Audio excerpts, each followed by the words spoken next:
Hello and welcome to Infamous, the audio podcast. This is Brandon, or Mutilus on Discord. This is Parker, go by one who parks on Discord.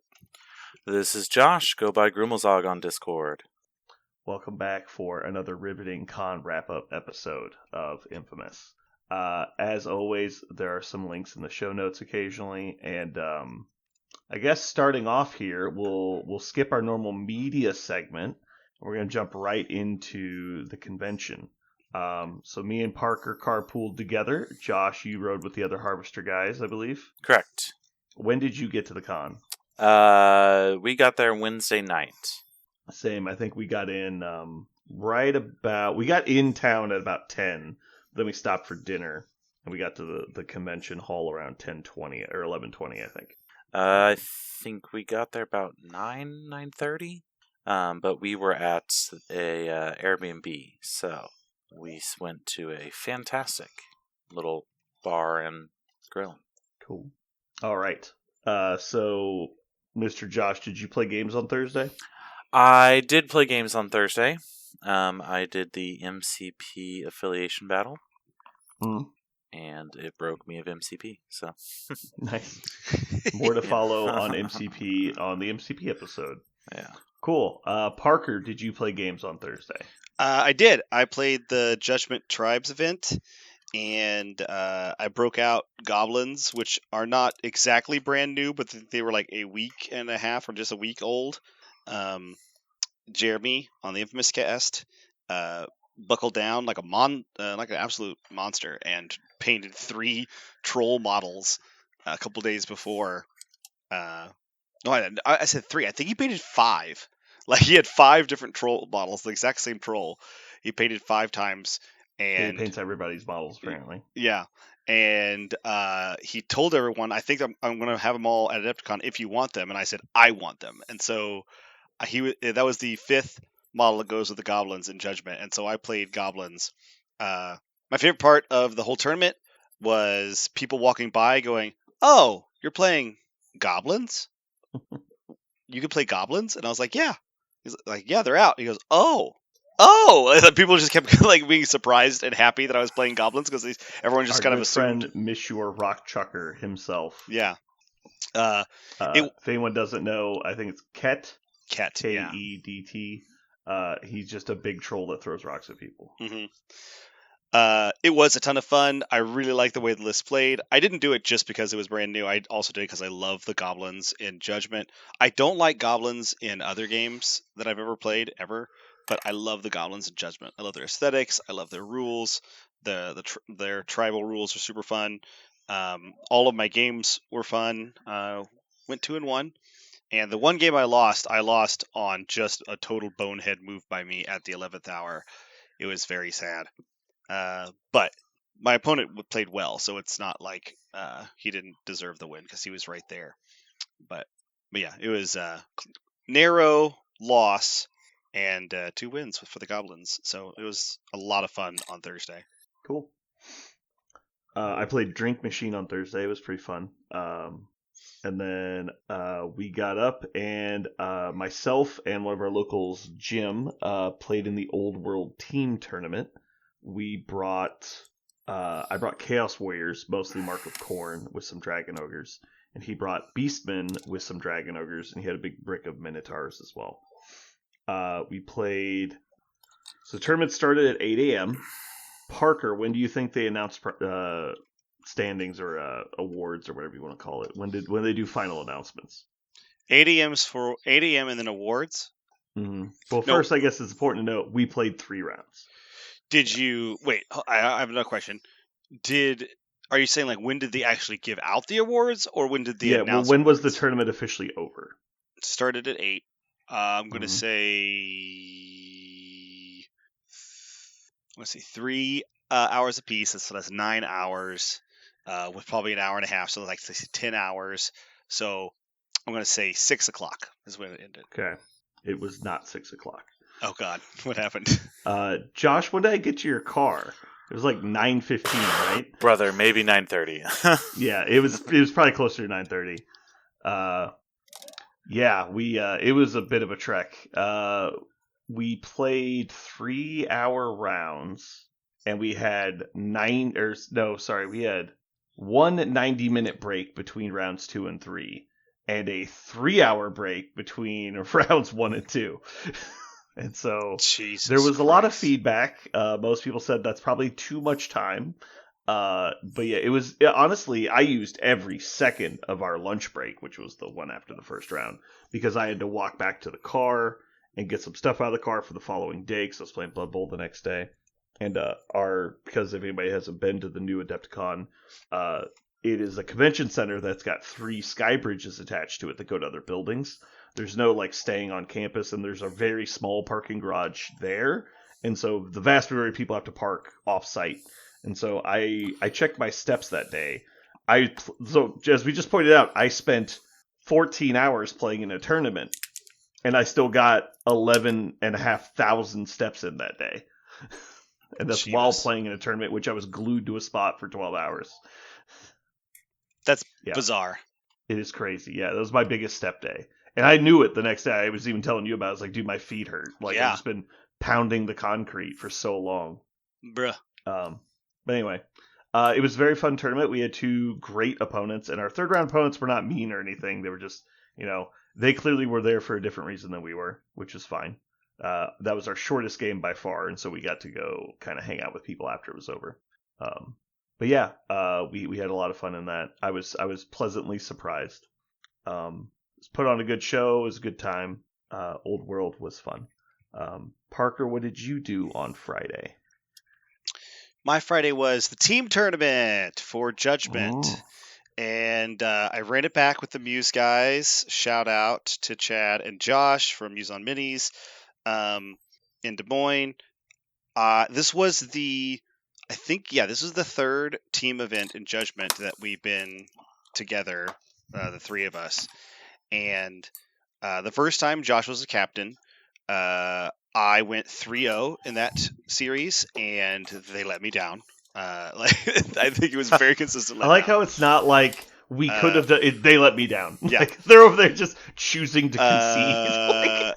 Then this is their words, not mine, because they were very apologetic that whole first tournament, and then we played it together. We ran it back. Then Chad was the captain the second time we played, and I went 3-0 that time also, and they failed again. And so at that point, they were quite just like, oh, I guess it's just what we do now. So it was my turn to pay for our entry fee this time, and so I was like, I'm going to make myself captain this time. Let's run it back. Yeah, it's like I have hostile takeover in this bitch. We're going to figure some shit out. I announced at the beginning of the tournament, I'm going to go 3-0 because I made the rule now. As long as I play with you guys, I am undefeatable.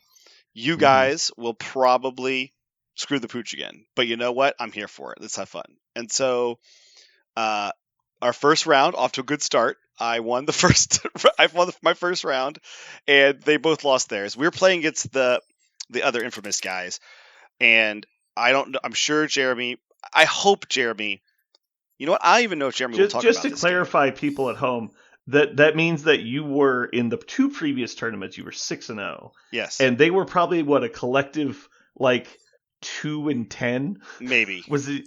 Yeah, it was worse than that, probably. Yeah, something like it was really like bad. That, yeah. So they were due. They were due for the good performance. And the first round they lost again, both of them.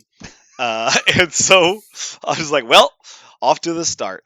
I will say this: I don't want to talk about every game that I played with Judgment or any of the games this weekend, but I do want to mention Jeremy's game. I don't know if he's going to talk about it in the Judgment cast. If he does, I'd love to know what his perspective is, because from my perspective, I have never seen a man's face melt like Indiana Jones. He was just getting in the Last Crusade fucked for no reason. Oh my whatsoever. God! I have never seen. Jeremy is very, very controlled. Like, he's very much like, I'm a man. I'll take it like a man. Like, that's his stance every time he has a game, even if he's losing. I have never seen anyone get just such a terrible rim job by their own dice. It was awful. It was just he could not get a single thing to happen. At one point we did the math, and he was on less than 1 percentage point in terms of key moments to roll a dice and getting only like he would drop, and he didn't even need like special things. He just needed like a heads on 4 dice twice, and he couldn't get it. He's rolling, the dice are effectively 50-50s at Yeah. this point because there's half successes, half fails. Yeah. He rolls, 3 dice and re-rolls it and gets 0 of 6? No, or he rolled 4 and got 0 of of 8. 8. Yeah. Mm. Which cost him a resource in the game. Like it was so brutal. Near the end, something that never happened before began to happen. I was winning. To give you an idea of how monumentally terrifying this game was for him, he was losing on time against me. Mm-hmm. Because he kept, every time he failed something, he was like, well, I got to figure out a way to dig myself out. Like he was using his clock. You're just in the fucking the puzzle mines trying to dig your way out. Yeah. And he, to give him credit, like he had it many times. He found a way out, and I was sending him. I didn't actually Parker dice him. He said that it's like your dice were not like mind blowing. They were just normal, like fine. Yeah. But it was really just the something I've noticed about Judgment is it does seem, despite the dice are like not weird, like they're not weird D8s, they're not like super swingy, they're pretty consistent dice. Yeah. You do seem to get fucked sometimes in Judgment, which is like odd. Because like unlike Blood Bowl where it's like a single D6 at a time will determine the outcome of a game, or like a single 2D6 roll can determine the outcome of a game, it is just randomly, you'll roll 6 dice, and you'll get nothing, and you'll re-roll it, and you'll get nothing again. It's just like, man, what are the...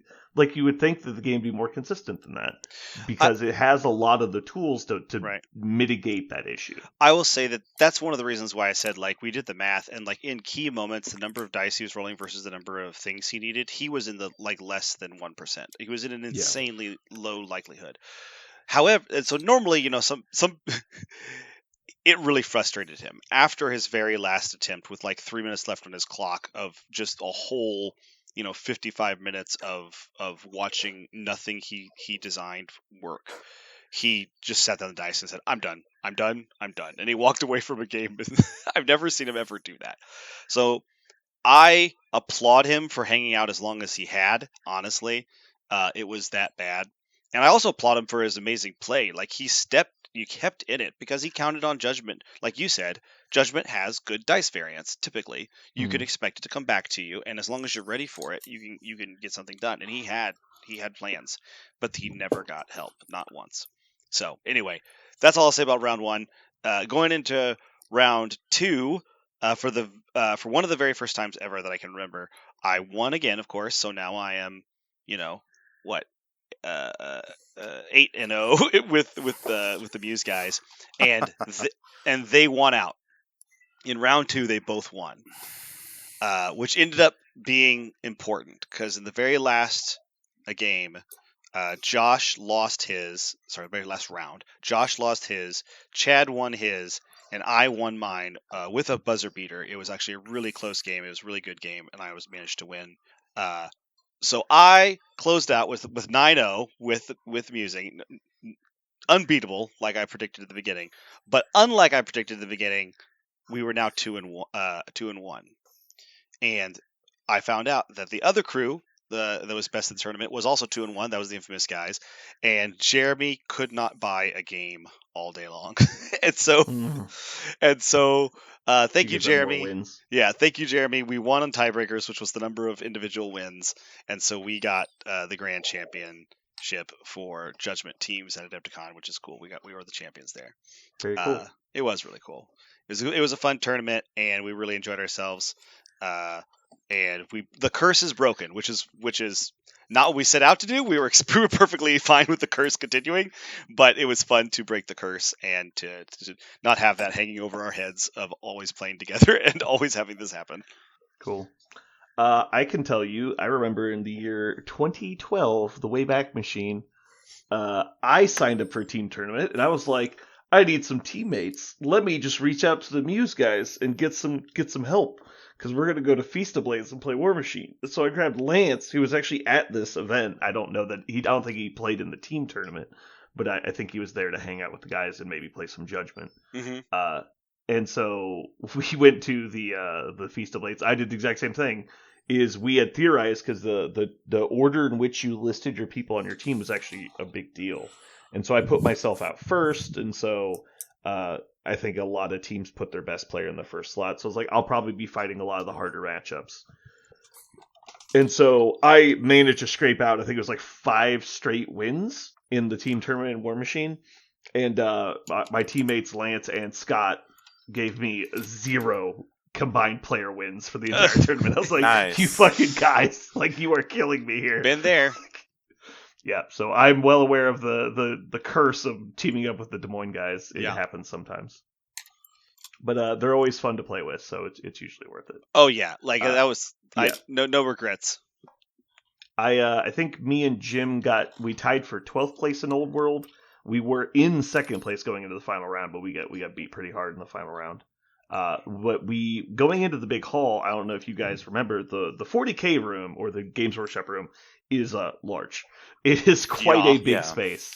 It is an absurd. Like, I remember because it's all in one room. They opened the vendor hall, which is between the AMG hall and the GW hall, and so I was walking to the AMG area to talk with, I think it was Josh actually.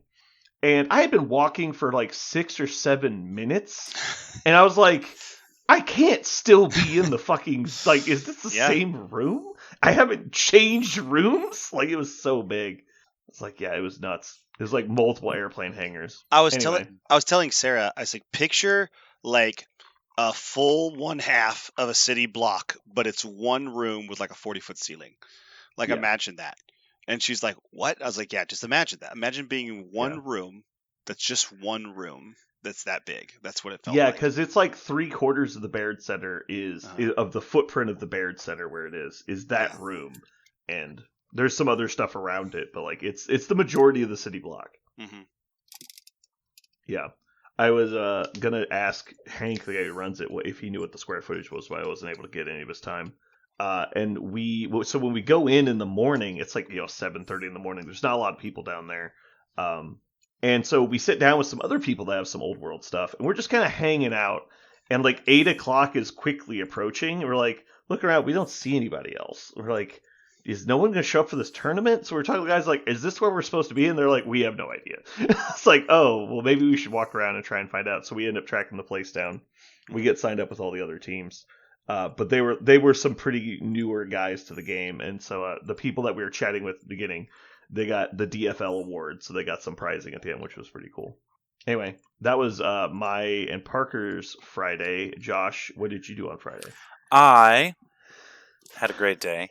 I played in the first Adepticon Trench Crusade tournament, the Barbed Wire Brawl. 24 players. We were down and around the corner. I actually had to email the guys the night before because I was like, I never got any information where this was occurring. And it was not in the Trench Crusade room I went to check. But I did eventually find it. Spoilers, I finished 3rd overall out of 24 players. Congrats. Well done. I got a medal. I got a legitimate bayonet as a trophy.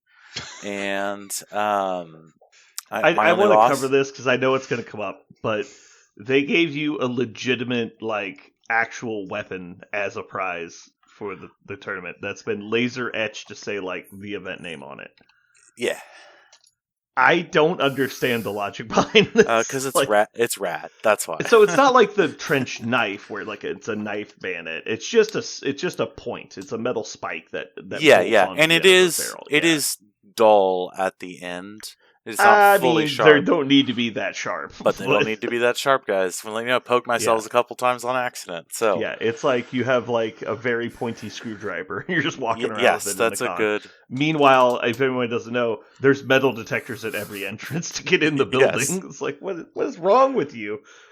The first question is like, hey, did you fly here? Because we'll have to mail this to you. Yes. But it was the most fun I've had rolling dice for a while. I had a really good time. That was obviously a competitive tournament with a game that is not built to really be played that way. But everyone I met and talked to was super nice. We were tryharding, but not at the cost of fun, right? Very much like every game I played, if my roll went well, my opponent celebrated. If my opponent's roll went well, I celebrated. We had a grand time. Basically, and just to like sum up all 4 of my games, I was playing it. It is a World War I themed game. If you don't know what Trench Crusade is, I did not have any guns in my main list. I had 2 shotguns in my side list, but they didn't matter, and I won off tempo. I beat my first opponent by I beat him 37-1, and then I beat my second opponent like 34-8 or something like that. And it was just straight tempo. I had all the stuff to swarm the board, and then basically I would sit on objectives and just be like, there's only 4 turns, we can only start scoring after turn 2, and you are not going to kill me fast enough to not let me just score out. And I really surprised people, because they're like, oh yeah, I'll bring some guns, I'll bring some melee. And I was like, your guns don't mean shit, and here I am. So I lost to a guy, Carl, shout out, he won, fantastic guy. I did not plan to bring that amount of anti-tank that I needed, anti-armor, I should say. And he was running something called St. Methodius, which allows you to bring 2 of the Anchorite Shrines, which are the giant robot guys. And it was brutal, because he also got upgrades to them that I just could not deal with. It was still a very close game. I almost got him. But the mission was there's 3 in the middle, and if you tie on the amount of objectives you're controlling, you roll a dice, and you choose like 1, 2, 3, 4, 5, 6. It ended up on his side of the board where I was just not going to be able to get anyone, and he was entrenched. So he ended up sweeping those points. Wait, is entrenched a rule or just like? No, it just like he had one of his Anchorite Shrines there and his leader, and I only had shitty guys with like clubs and flails to send at him, and I was not like, they're both at -3 armor on a d6, so you have to roll a 12 to kill them. So I was not going to be able to kill them short of extraordinary luck, and he had basically swept that part of the board of my guys, and there was no way for me to get over there. So he ended up scoring the 6 points from the primary objective, which pushed him into the win. And then my 4th game, super great guy. He runs a really awesome community in California. Everyone I met was from somewhere different. There's like California, Maine. There was like 3 guys from England. Just a whole bunch of people. And we kept jokingly calling it football, because it was basically pick up the relic and try to run to your opponent's side to score points. And it was one of those games I enjoy, like with hammers, where you pick up the hammer, someone dazes you, they pick up the hammer, you daze them, they pick up the hammer. That's exactly how the game went, where whoever picked it up, that guy was going to die, he was going to drop it, my guy was going to pick it up, that guy was going to die, he picked it up, and it came down to a singular dice roll at a -% chance, and I still was able to get it through and beat him 13-12, only because Trench Crusade has like 40k has this stuff too, I think, where you have like side objectives that are worth points, and I happened to get first blood, and so that was my 1 point that pushed me into the victory. But I had an absolute blast. So good, very, very, very fun. Well, that wraps up Friday for us, at least as far as gaming is considered. So, Josh, do you want us to explain to them the wonders of this awesome restaurant we found? Okay, I'll tell the story. I've told it first. Go ahead. I can tell it. That's fine. Okay. I think an interesting take on it. Well, you guys were first gracious enough to wait for me, because I asked you specifically. It's like, I haven't eaten yet. Everybody else has already eaten. Please don't go to food without me, because I need to eat. And so, as you are wont to do, I'm waiting for awards, because there's a chance we might win Best Destruction Team, me and Jim, because we were both playing Chaos. And we ended up, I think we got second place on the destruction teams, but they didn't announce the standings on that. So we left. I got downstairs. I basically jogged all the way to your car. And so I got your car. We start going, and you guys are like, we found this Mexican place. I'm like, well, I did suggest pizza. There's really good pizza out here, but, let's just, whatever. I don't care. I just want food. So we get to the restaurant, and it's got, like, restricted parking. There's like this parking attendant. He's got cones in front of this small little, like, it's clearly that this parking lot is only going to hold about 15, 20 cars, and it's only for this restaurant. And so we get out, we walk in, and as we're walking past him, he comes out of his little booth, and he's like, hey. And so we walk over to him, and he hands us this little thing. It says, the slip, I believe, says free parking for restaurant customers. And so we're like, yeah, that makes sense. And so we go inside, and we sit down. And we get seated almost immediately, which is great. Unfortunately, they decide to seat us next to the 6 loudest humans to ever live. I don't understand why. Their goal was to each be the individual loudest person ever to exist. But that was definitely their goal.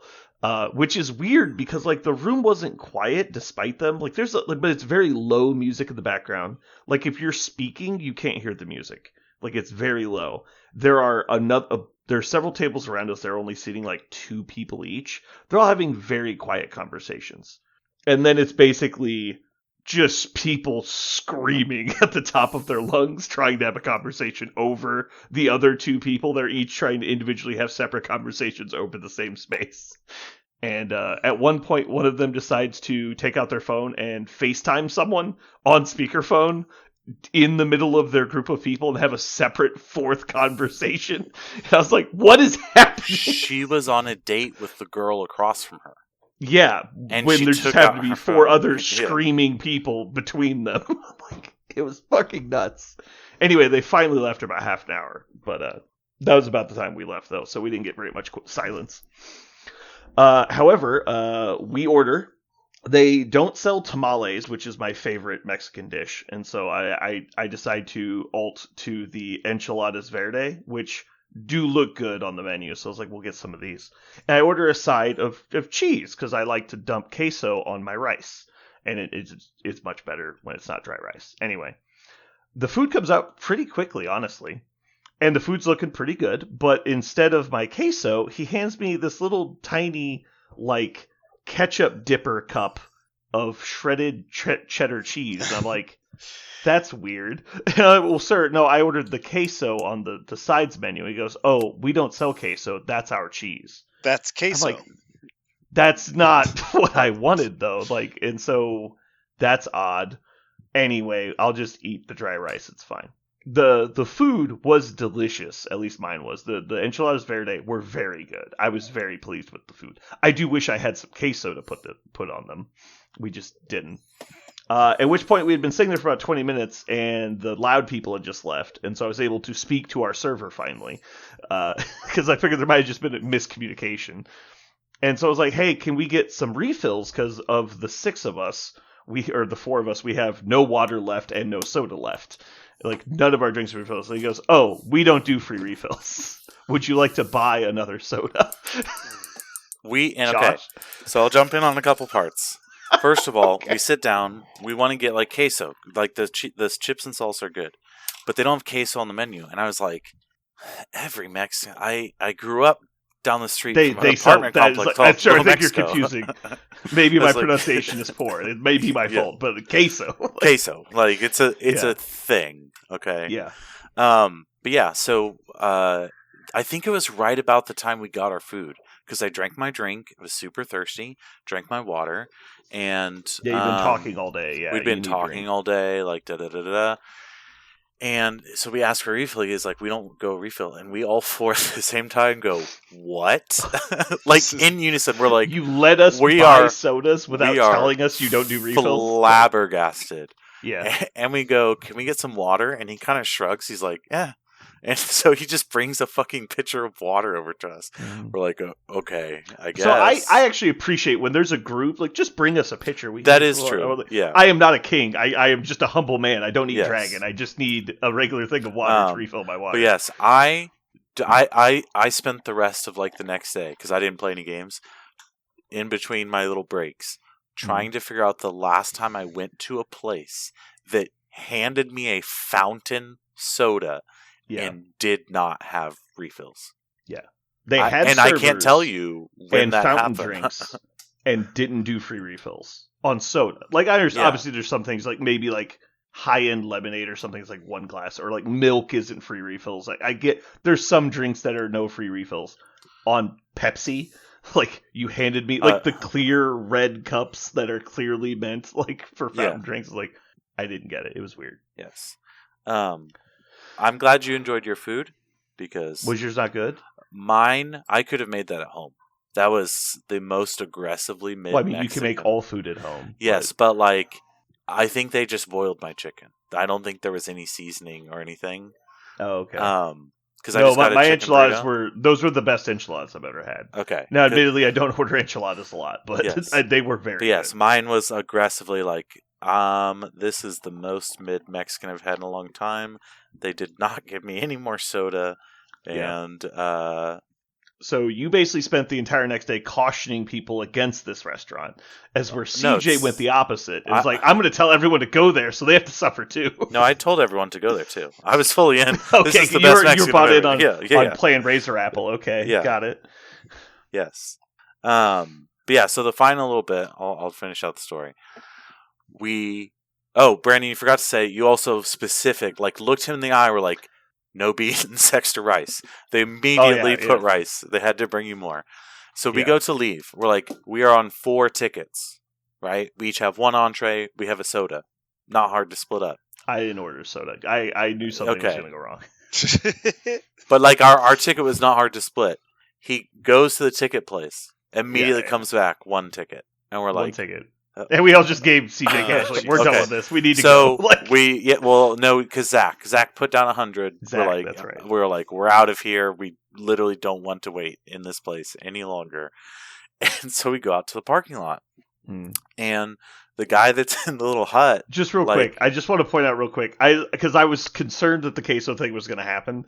I was like, I checked the entire menu. I was like, there's no queso, but there is a thing for cheese. And I've seen a lot of times it just says cheese. And I was like, $2.50 has to be queso. They would not do just an amount of shredded cheese for. I asked the entire table, like, no, 100% that's queso. Like, it has to be, and so I ordered it anyway. And it was not. It wasn't queso. Even like it was the tiniest. Like why I say the little cups. Like when you go to the gas station and they're like, here's the little cups that you can put your jalapenos in for your hot dog. Like those little black cups. That's what they gave. It was a Jello shot of cheese. That's what they gave. It was less than a teaspoon of cheese. It was less than a teaspoon of cheese for $2.50. But yeah, so we go to leave because we're done. We're tired. Everyone has played 10 straight hours of games. Dinner was whatever. We go to leave. We go into the parking lot. The guy is there, and we did not get our ticket signed. And we're like, "Hey, man, sorry, whatever." Well, we were like, maybe we just take the receipt, but the guy never brought our receipt back when we paid. Well, we also just paid and left. Remember, we just put cash down. We're like, whatever, we don't care. But the waiter should know how parking works too. Yes. And so I guess we should have him sign it first. But then we go out there, and this man doesn't. I don't know if English is his first language, which is I don't whatever. think he spoke. He grunted at us a lot. He did grunt several times. I never heard any phonetics of any kind. Yes, it was like he'd be grunting. And he would gesture at you, and we're like, "What?" Okay. So we go. And we would always pause, opportunity to speak, and he would just silence, Yeah. Okay. It wasn't like we weren't understanding him. He wasn't talking. Yeah. He just looked at us, both when he handed us the ticket when we went in and when we came out. He just looks at us and we're like, do you need anything? And he's like, just stares. We're like, do you need us to get a receipt for you? Just stares at us. Can I help you? And then he just waves his hand disappear. I was going to say, but what's funny, it's like he's doing a bit. Yeah. So we go to the car. He saw us go in. The door 20 minutes. The door was 10 feet away. Yeah. It's very clearly you enter there. We're gone for half an hour, which is about the time it takes, and then we come out that door. Yeah, and he's just like, "What the fuck?" And so we're trying to leave, and we think he's gonna block us because he has cones set up to So the he walks out entrance to of grab what one of is- the cones, but he doesn't grab the cone in front of our car. He just like grabs one off to the side and starts walking towards us. Like he's gonna put another cone in front of the tiny little space that is between the other two cones that we were gonna drive through because they were just wide enough we could make it. And so Zach's like, "Fuck this!" It just goes. It's like I'm gonna get trapped in this fucking parking lot with this weirdo. Anyway, you should go to Mexican next time instead of pizza. Okay, so we had a small theory that Oh, yeah? maybe it's very far north. Maybe there's not a large He's Canadian. Hispanic population, and that's why it was, because that place had like a 4.4 rating, like a very high rating, and we're like, there's no way. I'm not sure no what way. you're implying. Are you saying they were racist towards white people? No, or... I'm saying they were super mid, and they were not as good as their rating was. Oh, okay, but they can get away with it because there's not a lot of other stuff. Okay. They don't know good Mexican. Interesting. I'll ask our Milwaukee friends and see if anyone knows. Maybe that's just known to be a terrible restaurant. I don't know. Anyway, that was pretty much the end of that day. So starting up on Saturday, this began the blood bowling for me and Parker. Mm-hmm. Parker, would you like to spit any facts about your amazing Blood Bowl experience? Spit any facts. Well, I'll tell you this. I have never. Well, first off, what were you playing? Tell everybody what you took. Okay, so I took dwarves with the express purpose of playing the steamroller, which is the dwarf tank. Death roller. Yeah, the death roller. Death roller. And so, sorry, steamroller was a way to play War Machine back in the day. Mm-hmm. Yeah, so it's also a way to make roads. But anyway, so I was extremely excited to play the death roller, and that's basically what I sold out for that. I took every dollar that I had to spend on bribes to let the ref let me play the death roller more often, and I put it out on the pitch. Good news is, I got every single bribe to work. I never lost my death roller on a day one once. He stayed on every play, every drive, and he cleaned up. Like, he did work. He saved like 2 touchdowns by himself because he just breaks tackles and leaves and crushes things. So the death roller felt like an awesome investment. The death roller was by far the most fun and the part I was intending to go and do and explore. So in that way, the day was very successful. Mm-hmm. However, I don't think I have ever felt less confident and less and less like and less pleased with a tournament ever. And not to say I was like angry or mad, because I wasn't like mad. I didn't feel like I wasted my time.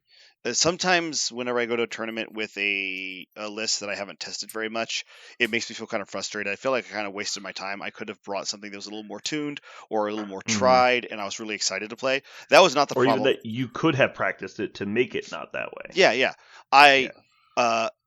The one thing I will say about that day is I never felt at any point that I played the wrong list. Like, I was never looking at my opponent and was jealous of what they were doing. I never looked down at my models and like, man, if I only took X, Y, or Z, like it was the right thing to do.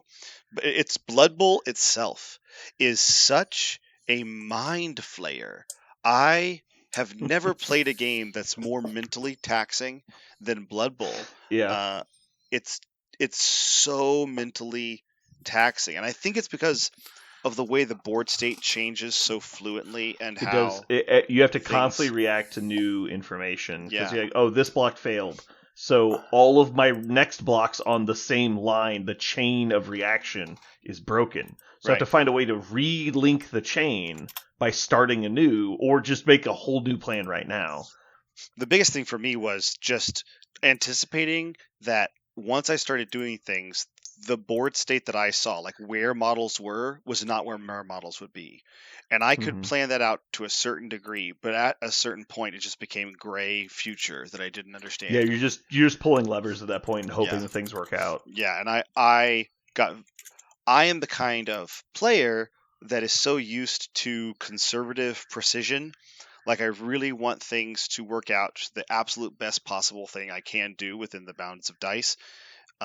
And I want that to be precise. It bothers me when it's imprecise, and that game is not. It's just really difficult to do that and finish. So the main thing I found out is that at regular Blood Bowl tournaments, I will not get to see a whole game of Blood Bowl because the whole game of Blood Bowl is 16 turns, and I didn't That's a lot finish of one. turns. Yeah, it is. It's a Yeah. lot of turns of a game, You and don't need 16 turns. Like 12 is fine.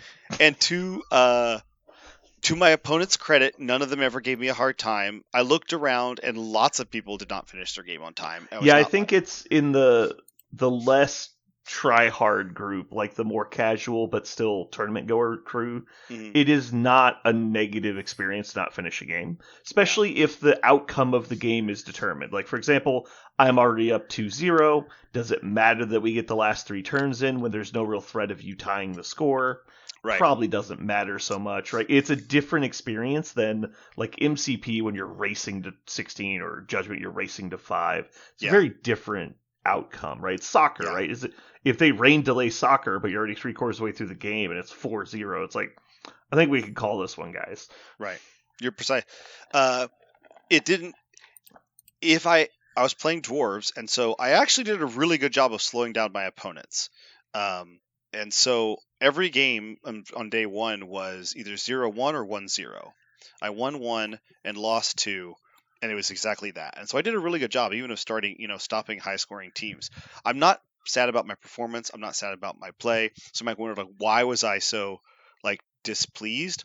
It was because I kind of expected it to be like a regular tournament day where I felt, like a little bit tired and really hard fought. Instead, I felt completely mind drained. Like I could not have at the end of that tournament, I don't think I could have written a paragraph. I don't think I could have if you would have asked me to do something simple and something I'm really good at but take some mental capacity, I don't think I could have done it. Tying my shoes was hard. I told you this at the con, but I had a similar experience when I started playing Convergence of Cirrus in War Machine. I tend to be a very intuitive player when it comes to games. Like I kind of have a general idea of what I want my guys to do, and then as the turn develops, I'm really good about slotting.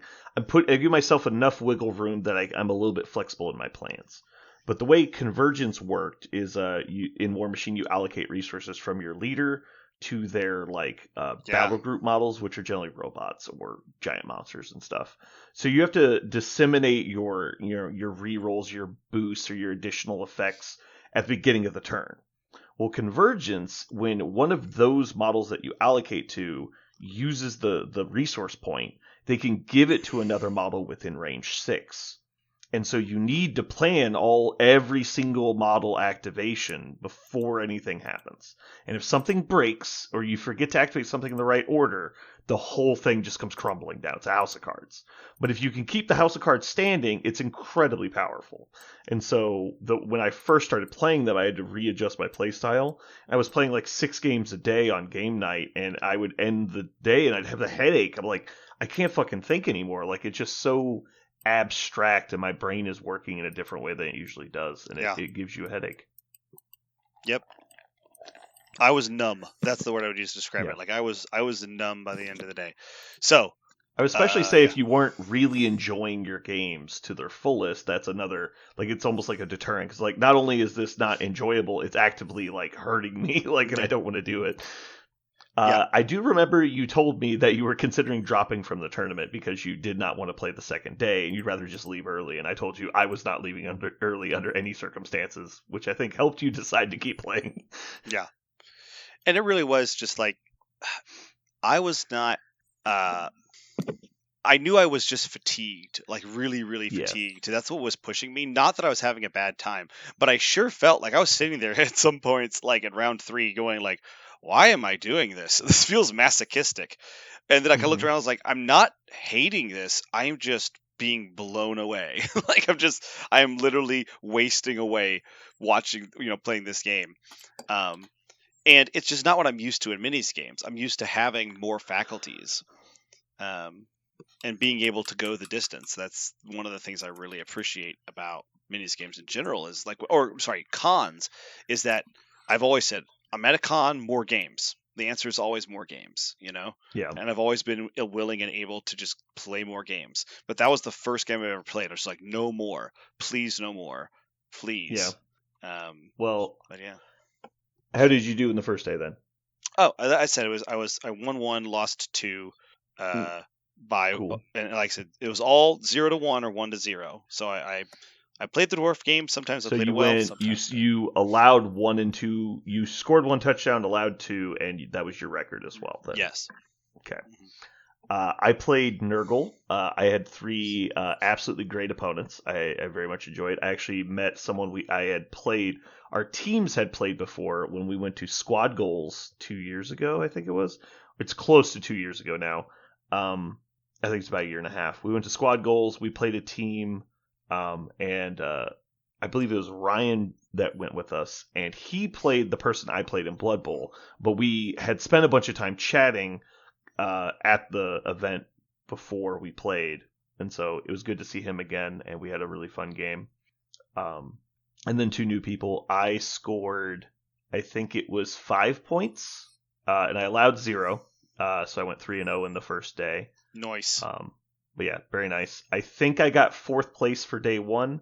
I had 303 tournament points, and I think Aaron won it with 313. Oh, no, that's not right. No.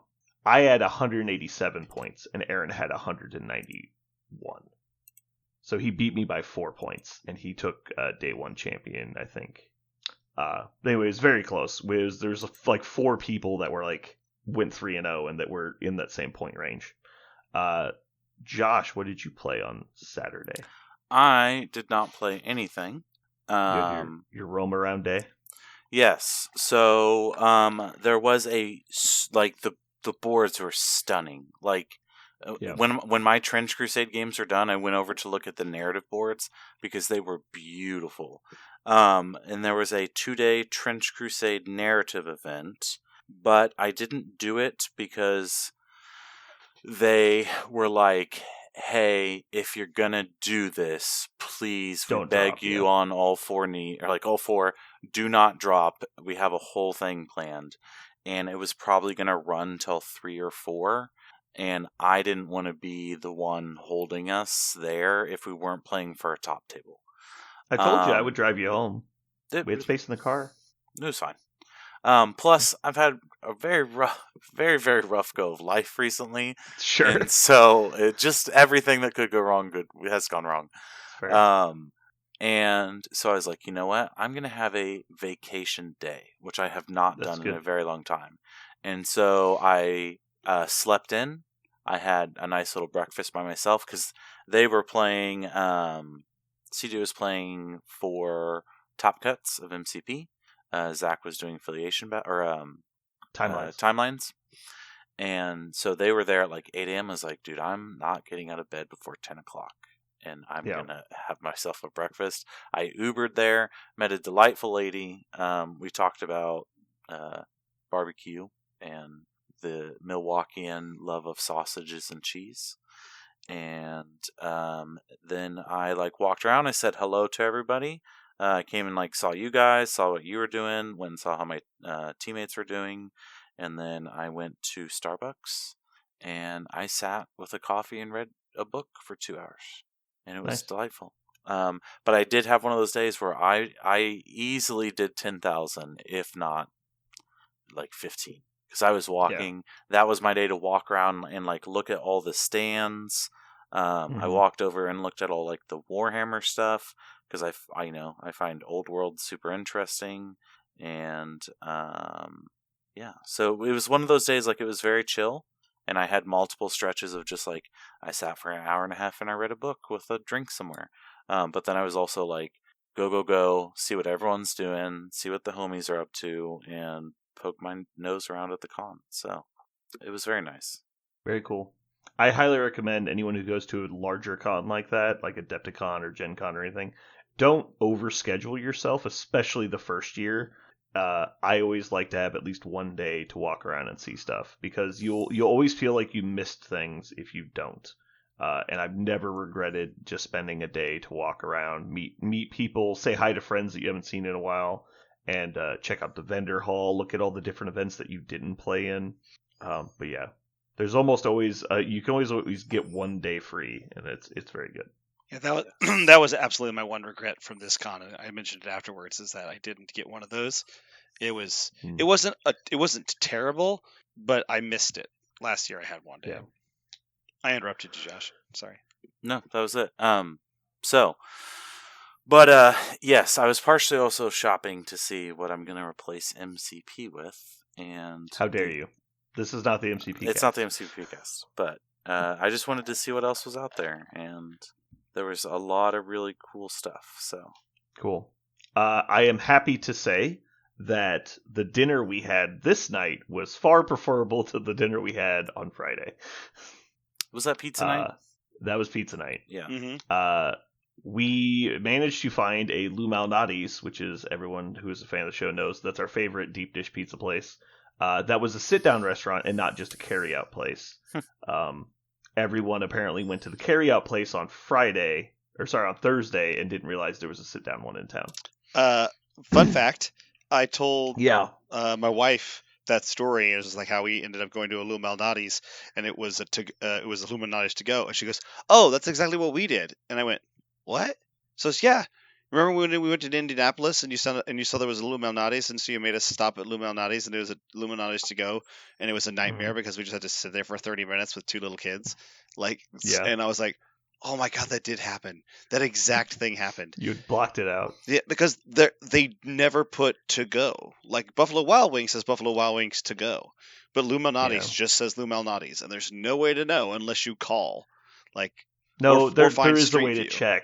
There is a way. No, we checked on the app. Jeremy was checking in our room. Oh, okay. And just like, it literally says sit down Lou Malnati's. Wow, that's interesting. Sit down. That's funny. I don't know. I know that there is a way to check. I do not usually do the Googling myself, but I know that there's a way to tell them apart. Well, now I Anyway. know. There was now I know there's a way. 7 of us that ended up going. Some people bailed out last minute. We were going to have like 10. But anyway, we got 3 medium pizzas and some appetizers and some drinks, and it was a good time. But by far and away, the best moment of the whole evening was when we came down to the very last slice of pizza. Yep. Because it's important. Yeah, it's important to understand that when there's last slice of pizza, everybody right. Had and so I need to set the stage that Yeah. me and Parker were pushing hard for Lou Malnati's, and everybody else was like, "We'll go, I guess." And so I was like, "We were going to Lou Malnati's," and so we're going around the table. And it's like we're kind of seeing how many pieces are going to be left, because you don't want to take the last one when other people are hungry. So we was like, "All right, who's not having more? We need to figure that out right now." And then it's like, "All right, of who is left? Do we have enough pizza for them?" And then we split up, and then it ends up being 1 slice left. And me and Parker are one of, I think, the 3 people that had 3 slices already. And this is deep dish, so it's filling. And so I was going to say, let's just take it back. And Parker's like, we need to eat this fresh. It's like, okay. And so CJ immediately asked, do you want to split it? And we say yes. And he goes, do you want the front half or the back half? And instantly I say front half, and Parker says back half. I lock in back half because I was so excited. Insta-lock. No, neither of us even remotely questioned our decision-making process. And CJ, for some reason, knew to ask. And so he starts cutting it. And Zach and Josh are like, what? Why are you cutting it? Like, short way, you should be cutting it long way. That makes sense. We're like, shut the fuck up, Zach. Zach was incredulous. He could not let it go. He could not understand why. And so then we get into this circular argument between CJ, Josh, and Zach of, should you cut it long ways or short ways?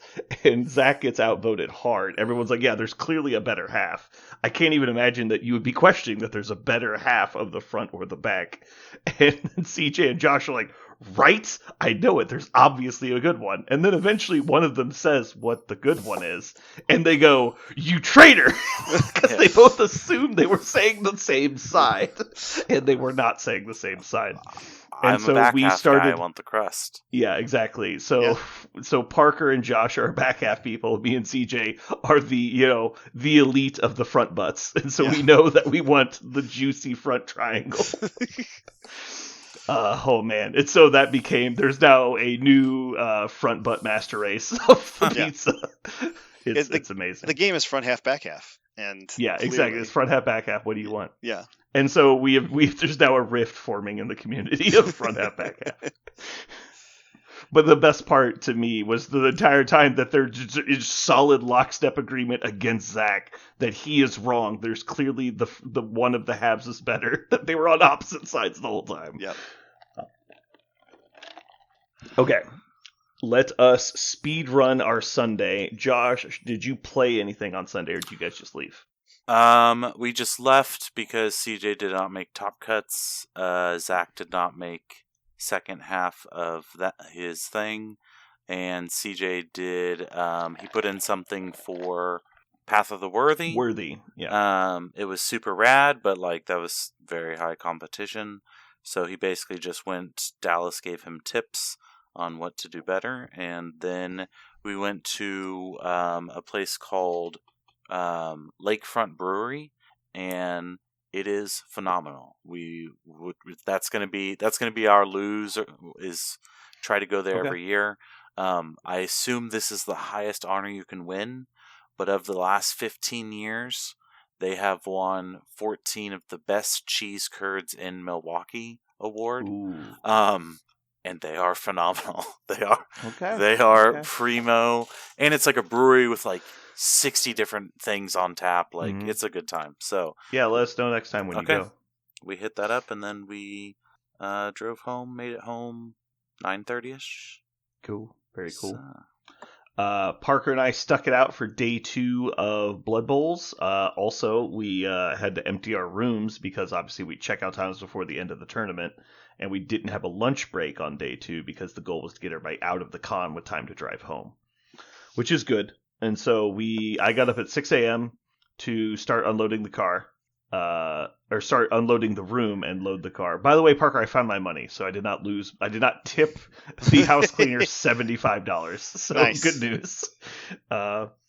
Anyway, we get everything loaded up. We rush down. I walk into the hall 1 minute after the tournament starts. Like I was running because I had to not only load everything up, but go get the car, bring the car back to the hotel because the car is 2 blocks from the hotel. So I had to walk all the way over there. 6 a.m. Milwaukee in April or March. Get the car, drive back, throw everything in the car, speed back over, drop off Parker, go to the parking garage, and then walk all the way back to the convention center. Get back inside, and then get down to the tournament hall. And then I walked in with exactly like negative 35 seconds. By the way, your idea to drop me off was heads up because I got you registered, so you could actually just set up and play. You missed nothing. It was perfect. Yeah, I walked in right as you saying my name, basically. Yeah. Then I will say that I don't know if anyone knows this about me other than Parker and probably Aaron. But I'm very antisocial introvert normally, and so talking to people in public drains my energy very quickly. So I run out of juice really fast. And so if I'm ever don't seem like I'm enjoying conversation, I probably am, and I'm just out of batteries. And so I very much, but in the mornings, it's especially bad. I don't want to speak until noon. Like, if I'm speaking before noon, it is like sandpaper on my eyeballs. Like, it's really rough. And so Parker's even pointed out, as he thought I was pissed at him a few times. It's like, Brandon, are you okay? It's like, no, it's just too early. Like, and it's not a tired issue. It's just like a time of day issue. Yeah. But so getting out of bed at 6 a.m. to play a Games Workshop tournament is my list of please send me to hell first. Is usually what that would be. So I was not in a good mood when I got paired in my first round of day 2. That said, I was optimistic to do my best in the game and do my best to stay positive. And I was doing a pretty good job until somebody I was playing decided to start bitching about completely normal dice that were not bad in any way. And then while I continued to roll absolute dog shit, complained that he was rolling terrible. And so Kenny? I did not have a very good... Yeah, it was Kenny. Yep. The person that I was rooming with was being a total dick. And so I was very close to just dropping because I was already in a bad mood. And so I was about to just drop and go watch the vendor hall for a while. But we ended up finishing our game, and the end of it wasn't so bad. Kenny, I do love once he realized that not only was I the one that was getting fucked by RNG, but the game was completely over because of it, then he kind of calmed down. But yeah, so that was my only bad game of the entire weekend, is against Kenny, who is just, Kenny sometimes. But yeah, my next 2 games were very positive, so I'm very glad I stuck it out. I played against a guy playing Pro Elves. I don't think I've ever played against an elf team in an earnest environment before. Like way back when we were playing like Basement Blood Bowl, like I probably played against elves a few times. And I'm probably forgetting 1 or 2, but in like effective tournament play, I've never played elves before. I have no idea how to defend against elves, and all my shit's slow as balls because I'm playing Nurgle. So I was like, I was amazed that I stuck it out as well as I did. That was my only draw of the weekend. Is I played the elf guy to a draw. He was a great opponent, but like he starts doing shit I didn't know that you could even do. I was like, all right, I'm just gonna play ultra defense. He kicks the ball to me. I make a perfect cage. We got 2, like Nurgle bloaters, and then like my Pestigores. I got this perfect brick. He's like, all right, cool. I'm just gonna dodge in there. I'm like, what? You can't do that. He's like, no, sir. I'm pretty sure there's a rule saying you can't do that. Yeah. He's like, nope, dodge in, 2 dice uphill, knock the ball out. I'm like, oh, son of a bitch. Like, I literally had no idea what to do. I was like, he's fucking speaking French over here. I don't know how to deal with this. And we played this slogger back and forth where we keep picking up the ball, moving it 3 squares, and dropping it. And it's going towards my end zone the whole time. I'm like trying to desperately fend him off. We get to the last turn of the half, and his guy's on the ground. I got him completely surrounded, and the ball is in the end zone. He just has to pick it up. And he manages to make all the dodge rolls, get out, and pick it up into tackle zones and hold on to the ball. It's like, all right, harder and score, good job. And then the next is just the exact same thing in the opposite direction in half 2. It's this ultimate slog, working it down the field, dropping the ball every other turn. And the final activation of that game is I have to blitz, pick up the ball, knock his guy down, walk to max range, hand the ball off to my other guy. He has to catch it and then double go for it into the end zone. I have no rerolls left. And so it's this like 8 dice roll chain to score on turn 16 to tie the game. And so I managed to pull that off, and he was a great opponent. He's super gracious and helped me out a couple times. Final game was also just super brawly. I managed to get a lead in that game, and it kind of just went. So final score, I was 4-1-1 on the weekend. And I had scored, I believe it was 8 touchdowns to my opponent's 2. Parker, how was your day 2 Blood Bowl? My day 2 Blood Bowl was actually a lot better than the first one. I was super hesitant to even begin the day, because after how exhausting it was the day before. But I decided, I told myself at the beginning, I said, I think the only way for this to become less exhausting is for me to get more resistant to it, right? Just to get to understand what it's like. So if the first one was fun but exhausting, let's see if the second one could be fun and less exhausting. And I'm happy to report that that's what happened. My first round opponent was a really great guy. He actually was just like me. I kept telling people I played a lot of online Blood Bowl on the video games, but not a lot of in-person Blood Bowl. And so I told him that, and he goes, "Oh, really? Oh, thank goodness." I was like, "Really? Why?" He goes, That's all I've ever done too. This is like my 8th game in person." I go, "Cool." He's like, I was like, do you know how we start the game?" I was like, "Yes, I'm pretty sure we roll this." He goes, "Yeah, I just found out that like 2 games ago." And so we were very much like on the same par, and that was really fun. I ended up winning that game 2-0, so I actually got to score 2 that time. The next game, I played against somebody who was very strong with Tomb Kings. I thought I was pretty good at knocking people around. I am nothing compared to Tomb Kings. Tomb Kings just feels so unfair, especially in the hands of somebody who really knew what they were doing. And man, did he know what he was doing. I had my car, like I had the opportunity to get out of the game, but after I ran out of rerolls on turn 3 in like both halves, I ended up just shanking the very first roll, like the very first block dice for double skulls. I got double skulls, I think 4 times in that game that I couldn't re-roll out of. That's like 4 turnovers just right there. And they were often really early in the play. So I had the ability to dig myself perhaps, but he just had free reign to knock me down. And so I took the L there. But he was playing Doom King, so I only lost again 1-0 because they don't score very high. The last game was by far the most Blood Bowl I played all weekend long. Whoa, did you get to the second half? No. I was sorry. No, I did get to the second half. No, I'm lying. I didn't get to the second half. I got to turn 12. Okay. But the reason why it was the most Blood Bowl is he raffle stomped me at the very beginning of the game.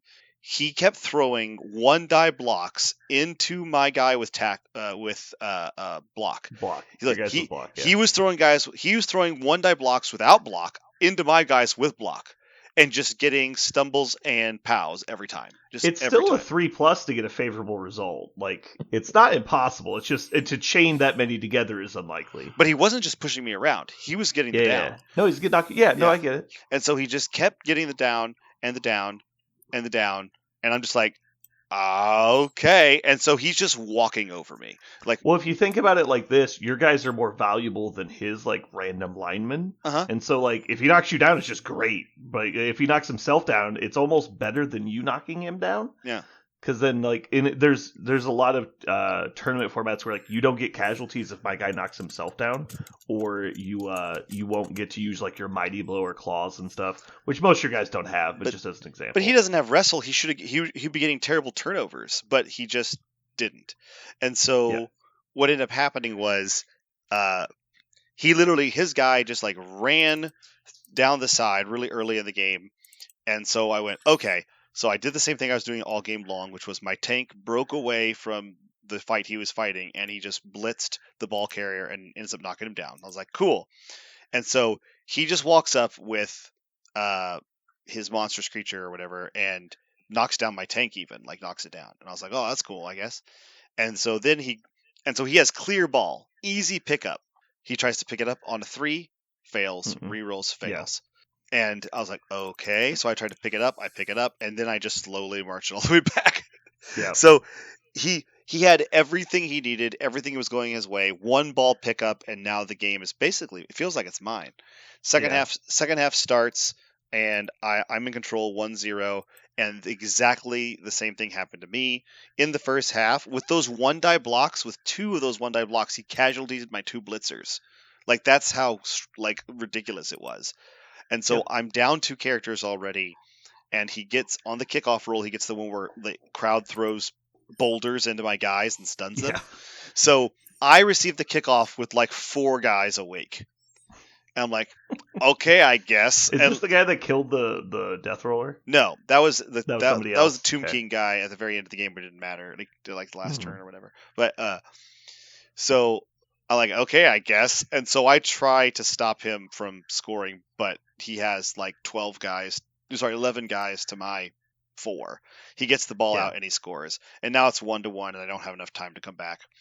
And the whole game was just a comedy of taking like extreme risks and never getting punished, and then doing something really simple and obvious and instantly getting punished. It was... That's Blood Bowl, baby. Yeah, and that's why I said it was the most Blood Bowl game ever. Which is, I spent the entire game mitigating risks and getting nothing for it, and he spent the entire game just going for it, and he ended up getting a tie. So that's something I pointed out to you in the car, is like, you look at like the ogre team, which is not a good team, but it's considered a stunty team. And so you've got a whole bunch of these snotlings, which are like strength 1 dudes. And then you've got like 6 ogres, which are strength 5 guys. But if you look at the Tomb King's team, the Khemri, you just take away 2 of the ogres and upgrade all those snotlings to like functional positionals. You're like, well, this is just fucking way better. And they lose boneheaded, so they're not even like detriments to your team. And it's like, oh man, this is like just awesome. And then you get skills to put on them. You're like, oh, I just give them all mighty blow and block. And you're like, let's go. That third game, he was playing, I think it was Necromantic Horror. Yeah, he was playing Necromantic Horror. Yeah. So it was, like I said, it was a good game. It was very Blood Bowl-y. That might have been, I'm actually kind of glad that was the final game, even though it was just a tie, because that's the one that felt most like Blood Bowl. On turn 4, I was very, very ready to concede, but that's not really Blood Bowl etiquette. I'm really glad you told me about that, just like it's not the way Blood Bowl goes, because I was very ready to concede, just because I felt like I was having no fun. I was exhausted. It was Sunday. I was just getting crushed by his weight of dice, and I was doing a really good job of not showing him. I was just like, whatever, this is just really obnoxious. I am ready to quit. And then all of a sudden, all the things he tried failed. And I was like, okay, I guess. Like, if the game is just going to give me the ball and possession, I suppose I'll play. But I didn't feel like I got the possession or I did anything. It was just the dice giving it to me, which I think is just very Blood Bowl. It was a very Blood Bowl-y game. All right. So anyway, we wrap up Blood Bowl on Sunday. I think we finished around 3:30. They give out awards, and I was really hoping to get like a placement somewhere, but I didn't. I was hoping I would place higher than I did. But I was hoping, it's like, hey, maybe I'll get one of these fancy like side awards. Like I'll get, something silly like the Day 2 award or something. I don't know. And so we're going through all the awards. Like, oh, I missed them all. Yeah, I was not even close. Because, like, they're naming out, like, the number of touchdown scores. Like, wow, that guy beat me by a bunch. No way. Casualties, that guy beat me by, like, 6 casualties. Okay, no way I get that. Like, so I'm, like, picking up my stuff to walk to the car. Like, and the best defense is allowing only 2 touchdowns. I'm like, oh, like, 8 people must have allowed 2 touchdowns. And so I was like, there's no way this is going to be me. And he calls me, and I was like, oh, okay, sweet. I guess I allowed low touchdowns. Yeah. Cool. I assumed the low touchdowns was either 0 or 1, like with how well everybody was playing. Mm-hmm. It's like there's no way 2's going to do it. So I have no frame of reference on if that's good or not. And so I don't know if maybe just everyone else had a bad weekend, but I did only allow 2 touchdowns. So I'm very excited I got a medal because all weekend I missed like a lot of awards by 1 or 2 spots. And I was like, man, I thought I played really well. So, but yeah, I'm very excited that I got something. I want you to know I had front row seats. I was standing right next to you to watch your expression. How surprised I was. You were 100%. I don't think I've ever it is actually kind of rare at the end of a tournament to not know you're going to win something. Like it's because in most games it's really obvious who is winning something, and so you absolutely were putting your shit up. You were looking down, and what happened was he said with only 2 scores allowed, and you immediately perked up and you're like, what the fuck? What? and then he went, Brandon Shirley, and you're like, oh, well, shit. Because when he said 2, I was like, oh my god, I won. And then I said, no, like there's going to be like 8 people that allowed 2, and I'll have like the low points of them, so like they're going to win it. And then he said my name, I was like, son of a bitch. Yeah. And then I just walked up and I was like, cool. That was very cool. Congratulations. That's awesome. Yay. Yeah. So we all managed to get the cool medals, which, by the way, Adepticon medals are the best medals. They are awesome. Mine will be buried with me like a pharaoh of old. Yeah, exactly. It's fucking rad. You can't see it, but like this whole section in front of me is just all my Adepticon prizing through the ages, because I've got a lot of stuff from Adepticon. It's been going for like 12 or 15 years now, and so you play enough events, you work hard at it, and you'll get medals, and they're so sweet. Yeah. You don't need other prize support. Like if they just give you a medal, you're like, fuck yes. Like that's all I wanted. Yeah. Anyway, let's go ahead and jump into our Mojo world. We have a quick one today. Parker likes doing silly stuff, so we got it. Buddy. If you want to know anything about our judgment or MCP specifics, please tune into those podcasts. We'll have them out this week. All right, Parker, let's see who's going first. I have it on the list. It is Josh. Well, this week in Mojo World, we're doing Best Birds. Did we not tell Josh? We told Josh, right? Yes. So let's make sure we're not throwing it at him. I just want to make sure I had the in honor of Charlie Day and Best Birds. Per my usual desire to just scrape utter gutter trash out of the bottom of the barrel for this, I'm going to go with the pigeon.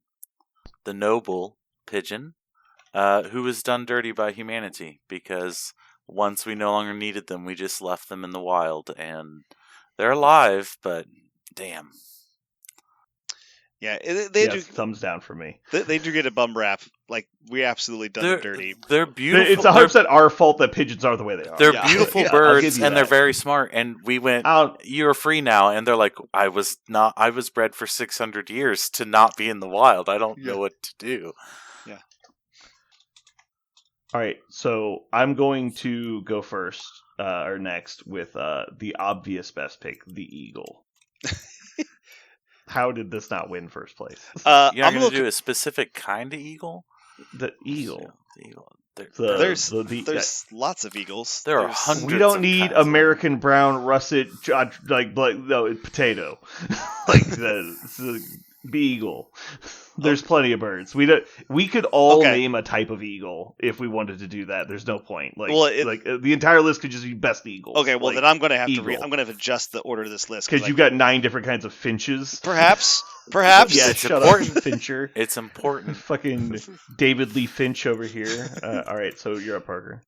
I told you I am steeped in bird law. I understand the difference between eagles. I but- just want to harken back to our front half back half conversation earlier real quick.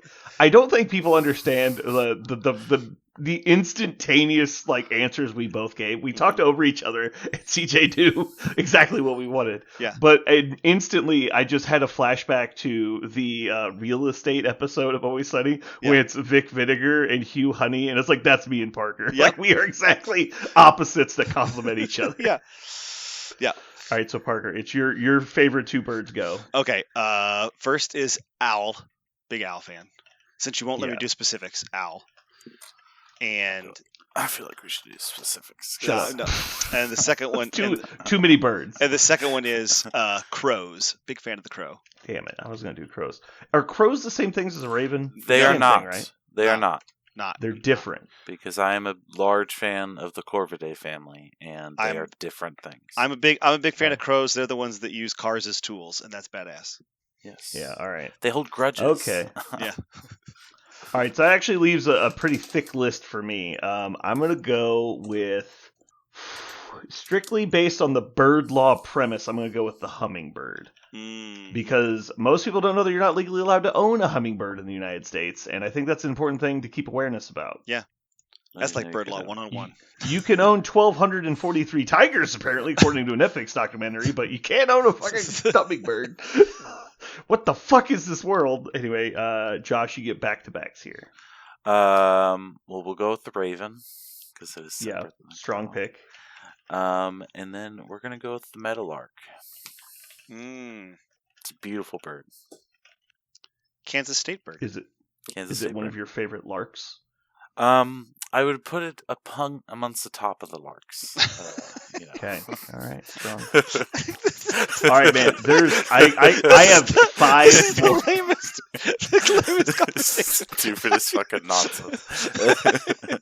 I only like the front half of the Meadowlark, not the back half of the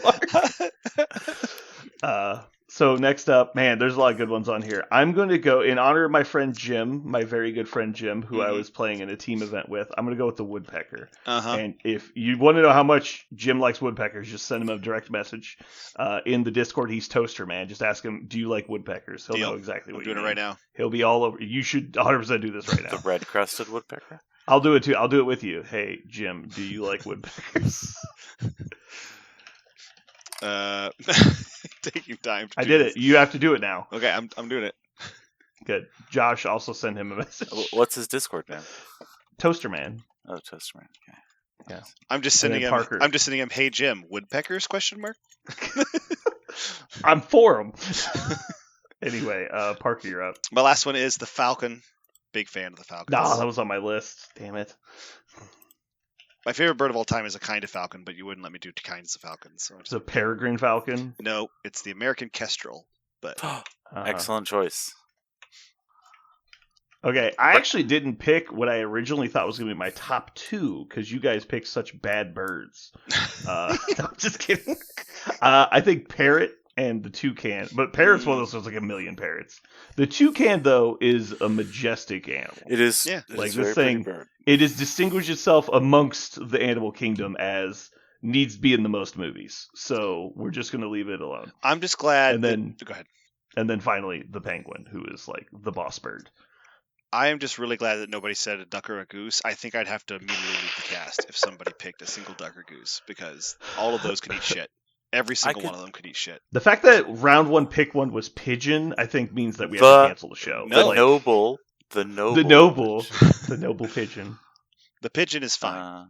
Shout for out to some- I'm gonna- swans, beautiful birds, cranes as well. Is CJ there? Is CJ like behind That's- you? No, he's That's sleeping. so close.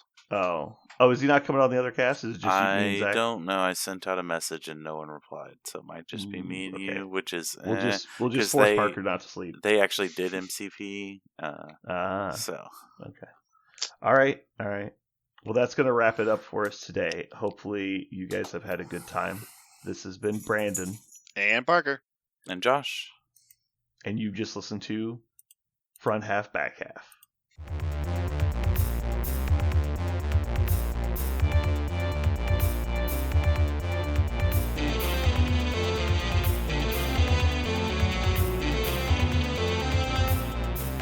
So what are we going to call this thing? I got it. Okay.